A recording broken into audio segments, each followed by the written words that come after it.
नमस्कार दोस्तों, आप सुन रहे हैं डेली करंट अफेयर्स क्विज 29 सितंबर 2022। मैं हूं आपकी आरजे प्रियंका और बिना किसी देरी के शुरू करते हैं हमारा आज का क्विज। तो हमारे आज के क्विज का पहला प्रश्न ये रहा, निम्नलिखित में से कौन भारत में दवा कंपनियों की विपणन प्रथाओं की समीक्षा के लिए केंद्र सरकार द्वारा गठित 5 सदस्यीय उच्च स्तरीय समिति की अध्यक्षता करेगा? इस प्रश्न का सही उत्तर है केंद्र सरकार ने नीति आयोग के सदस्य स्वास्थ्य वी.के. पॉल के नेतृत्व में 5 सदस्यीय समिति का गठन किया है, जो दवा कंपनियों के विपणन प्रथाओं को विनियमित करने के लिए कानूनी रूप से लागू करने योग्य तंत्र पर विचार करेगी। आइए आगे बढ़ते हैं अपने दूसरे प्रश्न की तरफ। भारत का पहला डुगोंग संरक्षण रिजर्व निम्नलिखित में से किस राज्य में स्थित है?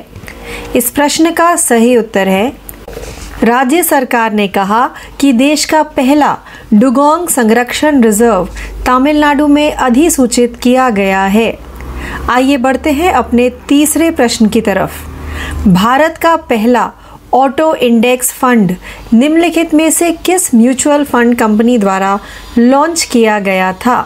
इस प्रश्न का सही उत्तर है ICICI प्रूडेंशियल म्यूचुअल फंड ने इंडस्ट्री का पहला auto index fund ICICI prudential Nifty auto index fund launch किया है।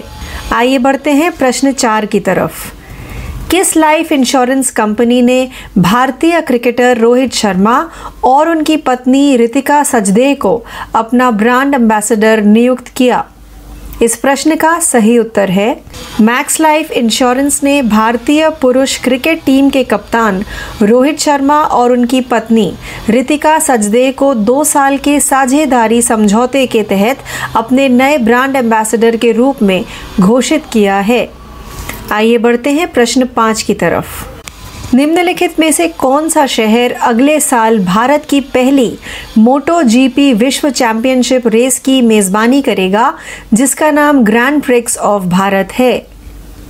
इस प्रश्न का सही उत्तर है मोटो जीपी प्रमुख मोटरसाइकिल रेसिंग इवेंट भारत में पहली बार 2023 में ग्रेटर नोएडा उत्तर प्रदेश में बुद्ध इंटरनेशनल सर्किट में आयोजित किया जाएगा। आइए बढ़ते हैं प्रश्न 6 की तरफ। भारत में इलेक्ट्रिक 2 पहिया वाहनों के लिए चार्जिंग इंफ्रास्ट्रक्चर स्थापित करने के लिए HPCL ने किस ऑटोमोबाइल कंपनी के साथ भागीदारी की है? इस प्रश्न का सही उत्तर है हीरो मोटोकॉर्प ने घोषणा की है कि उसने देश में इलेक्ट्रिक 2 पहिया वाहनों के लिए चार्जिंग इंफ्रास्ट्रक्चर स्थापित करने के लिए Hindustan petroleum corporation limited HPCL के साथ हाथ मिलाया है। आइए बढ़ते हैं प्रश्न 7 की तरफ। निम्नलिखित में से किस बैंक के साथ रक्षा मंत्रालय ने पेंशन प्रशासन प्रणाली रक्षा स्पर्श पहल के तहत एक समझौता ज्ञापन पर हस्ताक्षर किए?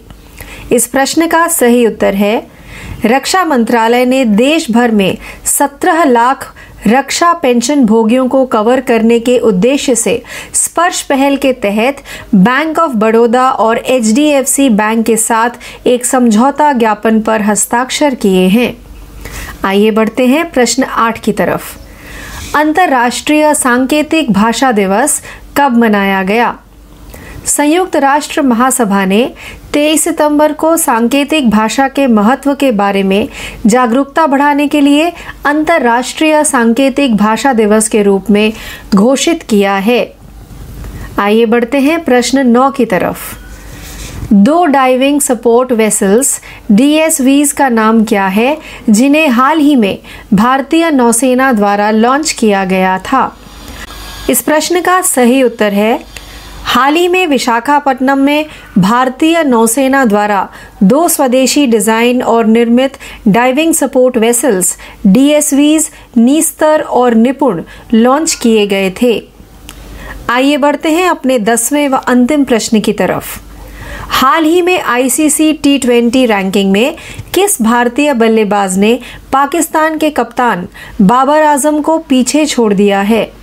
इस प्रश्न का सही उत्तर है भारत के सूर्य कुमार यादव 780 अंक के साथ आईसीसी की हालिया टी20 रैंकिंग में आगे बढ़ रहे हैं और इस बल्लेबाज ने पाकिस्तान के कप्तान बाबर आजम को पीछे छोड़ दिया है।